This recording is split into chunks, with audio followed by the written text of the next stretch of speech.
Have you ever met someone who walks into a room and somehow the atmosphere changes? Not because they're loud, not because they're dressed like a fashion experiment gone wrong, not because they're trying to impress anyone, but because there's something about them, something calm, something grounded, something magnetic. They don't chase attention. Attention finds them. That is silent attractiveness. And here's the uncomfortable truth. Most people will never have it. Not because they can't, but because they're too busy auditioning for approval. They exhaust themselves trying to be seen, while the truly magnetic person barely moves and still gets noticed. Because real presence isn't noise, it's depth. If you're ready to stop chasing validation and start building quiet power, stay with me until the end, because by the time this video finishes, you won't just understand silent attractiveness. You'll begin becoming it. And if growth, discipline, and mastery of self matter to you, consider subscribing. Not for me, for the person you're becoming. Now, let's begin. There's a certain kind of person who doesn't need the room's approval to breathe. They don't scan faces to see if they're being liked. They don't rehearse every sentence in their head, hoping it lands perfectly. They just exist, comfortably. And that comfort is rare. Most people operate like emotional Wi-Fi routers, constantly searching for signal. Do they like me? Was that funny? Did I say something weird? Why did she blink like that? Relax. It was just a blink. True independence begins when your mood stops depending on other people's reactions. The Stoic Emperor Marcus Aurelius once wrote, "We love ourselves more than others, yet care more about their opinion than our own." Read that again. We claim self-love, but outsource self-worth. Silent attractiveness begins the moment you reverse that. When your internal compass matters more than the crowd's applause. And no, this doesn't mean arrogance. It means stability. It means you can hear feedback without collapsing. You can disagree without exploding. You can stand alone without panicking. And that is powerful. Here's something practical. Start making small decisions without asking for consensus. Order what you want. Wear what you like. Say no without adding a 12-minute apology speech. Watch how uncomfortable that feels at first. That discomfort, that's growth. Independence is a muscle, and most people haven't trained it since childhood. But here's the irony. When you stop needing approval, you start receiving respect. Because people trust those who trust themselves. So today, make one decision without asking anyone. Just one. And comment below what it was. Let's build that muscle together.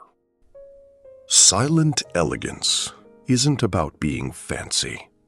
It's about being composed. It's walking into chaos and not catching it. It's sitting in awkward silence and not trying to rescue it like it's drowning. Some people panic in silence. They fill it with random facts, oversharing, nervous laughter, or weather updates nobody requested. Elegant people don't rush. They move deliberately. When they speak, it's measured. When they listen, it's real. When they react, it's controlled. Marcus Aurelius said, "You have power over your mind, not outside events." That's elegance. Someone spills coffee on your shirt. Most people, emotional drama series. Silent, attractive person, it's just fabric. Someone disagrees with you. Most people, internal courtroom. Elegant person, interesting perspective. See the difference? It's not passive. It's powerful restraint. Here's how you practice this. Slow down your movements. Hold eye contact for 1 second longer than comfortable. Pause before answering. That pause, that's authority. And please, don't confuse elegance with stiffness. You're not a statue. You're a grounded human. Calm, intentional, unrushed. That energy alone can transform how people perceive you. And if you're still watching, that tells me you're serious about growth. Type elegance in the comments so I know you're here. We're just getting started. Now this one is underrated. Your scent speaks before you do and lingers after you leave. Have you ever smelled something and instantly remembered someone? That's not magic. That's neuroscience. Smell connects directly to memory and emotion. So when you choose a signature scent, you're choosing an invisible introduction. But here's the rule. Subtle. We are aiming for intrigue, not chemical warfare. If people can smell you from 2 rooms away, you're not magnetic, you're alarming. A subtle scent says, I pay attention to details, and details are attractive. It's not about luxury brands. It's about consistency. Same scent, same vibe, same energy. Over time, people associate that scent with you. And that builds familiarity. Familiarity builds comfort. Comfort builds attraction. It's psychology. Also, hygiene first. No fragrance can negotiate with poor discipline. If this is helpful so far, drop a fire in the comments. We're building layers now, and it only gets deeper. This one alone can change your entire social life. Most people don't listen. They wait. They wait for their turn to speak. They wait to tell their story, to correct you, to impress you. And you can feel it. It feels like talking to someone who's mentally packing their bags mid-conversation. Presence is rare, and rare is attractive. When you give someone your full attention, no phone, no scanning the room, no half-listening, something powerful happens. They feel valued. And people are addicted to feeling valued. You don't need clever jokes. You don't need wild stories. Just look at them. Listen. Respond thoughtfully. Epictetus said, "We have 2 ears and 1 mouth for a reason. Silent attractiveness often looks like listening twice as much as speaking. And here's the secret benefit. When you truly listen, people reveal everything. Keep watching, because the next habits, they separate average from unforgettable. If you only read one genre, branch out. If you only watch shows in your own language, try foreign films. If you only talk to people who think like you, gently step outside that comfort zone. Growth doesn't knock loudly. It whispers, "Come see more." And here's the beautiful irony. The more you learn about the world, the less you feel the need to prove yourself in it. Because cultural wisdom doesn't make you louder. It makes you deeper. And depth is magnetic.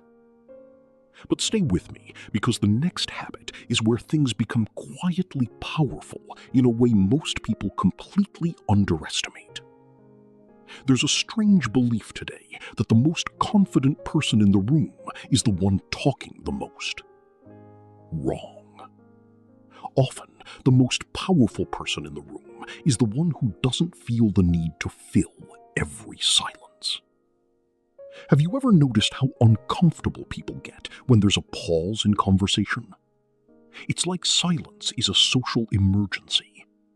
Someone will jump in with anything. Weather updates, awkward jokes, a story no one asked for, just to kill the quiet.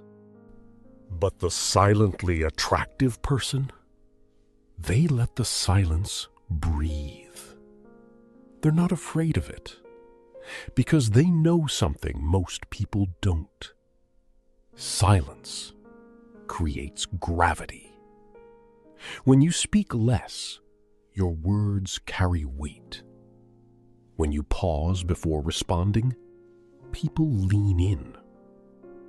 Epictetus advised, "Be silent for the most part, or speak only what is necessary."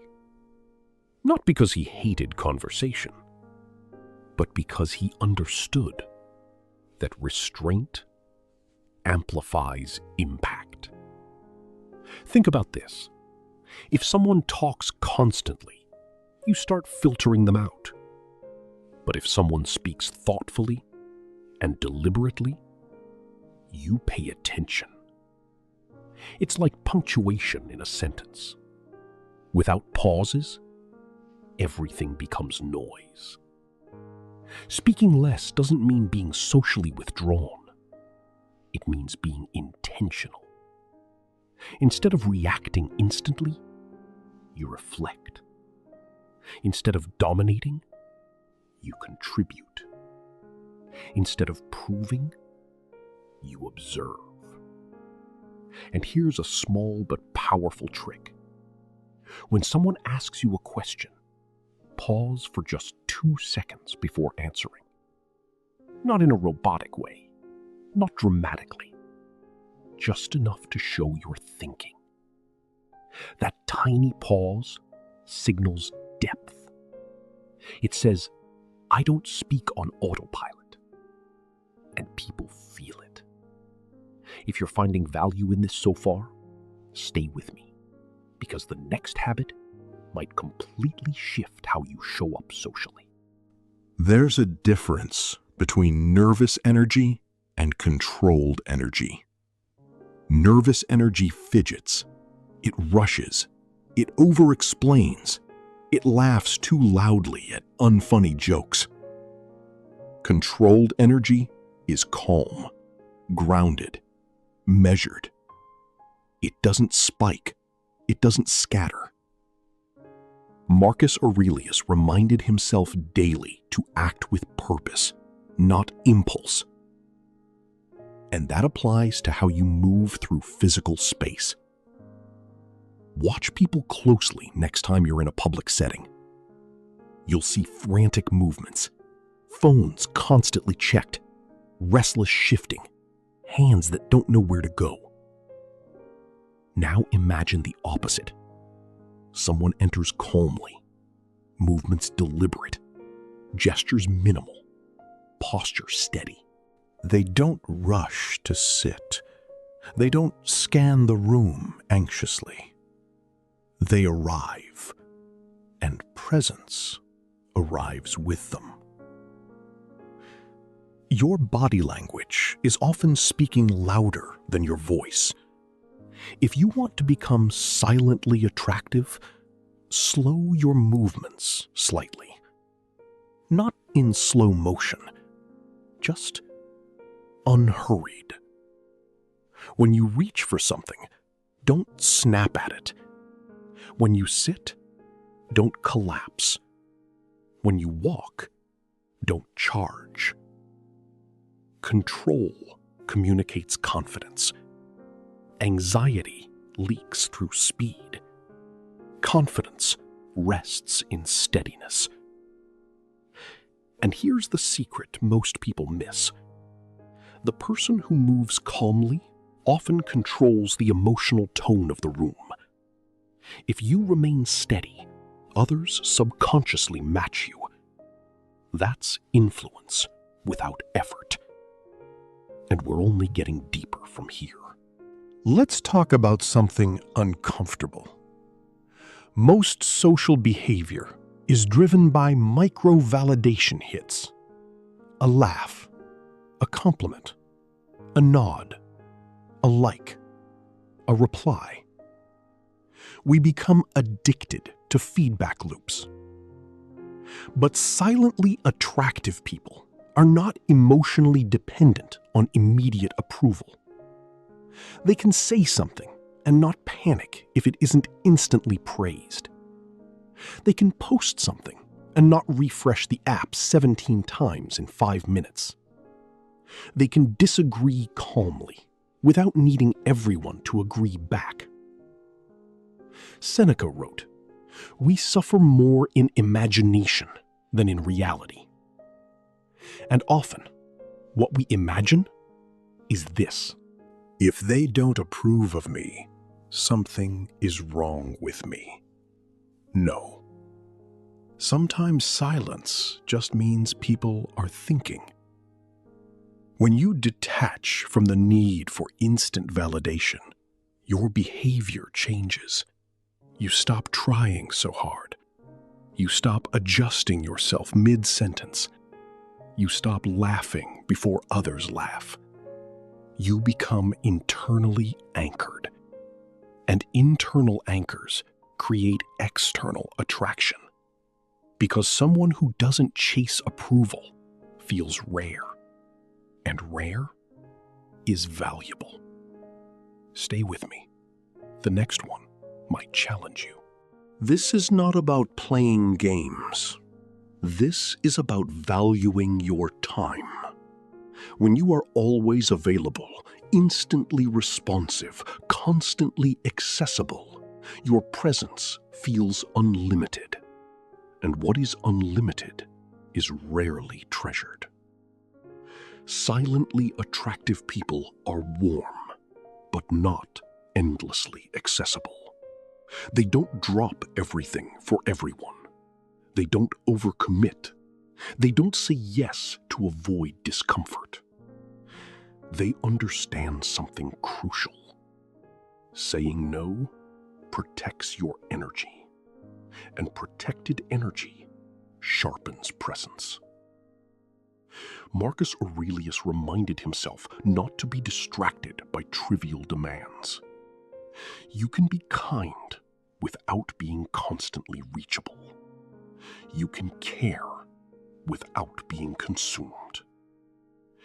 When you don't respond instantly every time, when you maintain your schedule, your priorities, your rhythm, you signal that your life is structured. Structure is attractive. Scarcity is magnetic. And no, this doesn't mean ignoring people. It means you don't abandon yourself to please them. That balance, powerful. Everything we've talked about, independence, elegance, presence, mystery, comes from one core source: inner stillness. If your mind is chaotic, your energy leaks. If your emotions are reactive, your composure cracks. If your thoughts are scattered, your presence weakens. Inner stillness is the foundation. The Stoics practiced daily reflection for this reason. They understood that a calm mind produces calm behavior, and calm behavior attracts. Inner stillness doesn't mean you feel nothing. It means you feel without being ruled. It means you pause before reacting. You observe before judging. You breathe before responding. We're entering the final stretch now, and this next one ties everything together. You become less triggered by minor provocations. And when someone tries to disturb your peace, they meet steadiness instead. That steadiness is unforgettable. Because most people are reactive. Very few are composed. When you cultivate inner stillness, you stop competing. You stop chasing. You stop proving. You simply become. And becoming is far more powerful than performing. Now let me ask you something.